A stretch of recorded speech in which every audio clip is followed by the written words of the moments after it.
Bollywood queen Kangana Ranaut সম্প্রতি এক সাক্ষাৎকারে বলেছিলেন যে অ্যাওয়ার্ড শোগুলো অর্থহীন, এসব শো করা হয় নাকি টিআরপি বাড়ানোর জন্য। যে তারকারা পারফর্ম করেন সেখানে পুরস্কার নাকি তারাই পান। এবার সে প্রসঙ্গে মুখ খুললেন ইমরান হাশমি। এক সাক্ষাৎকারে ইমরান হাশমি অ্যাওয়ার্ড শো প্রসঙ্গে নিজের মতামত জানাতে গিয়ে কঙ্গনা রানাওয়াতকে কটাক্ষ করে বলেন, কেন অ্যাওয়ার্ড পাচ্ছেন না নাকি তারপর থেকে? আমি একটা অ্যাওয়ার্ড পেয়েছিলাম, ভুলে গেছি, সেটার জন্যই এই অ্যাওয়ার্ড সেরিমনিতে গিয়েছিলাম।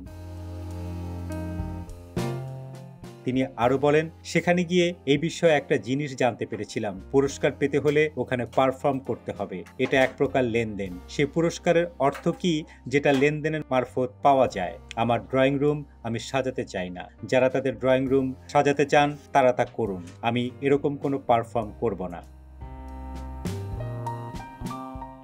সর্বশেষ এই অভিনেতা জানান, অনুষ্ঠানে পারফর্ম করার বিষয়টি অবশ্য আলাদা, কিন্তু উদ্যোক্তাদের জন্য পারফর্ম করলে যে পুরস্কার পাওয়া সহজ হয় তার ইঙ্গিত খানিকটা সেদিকেই। পুরো বিষয়টিকে বিনিময় চুক্তির তকমা দিয়েছেন হাশমি।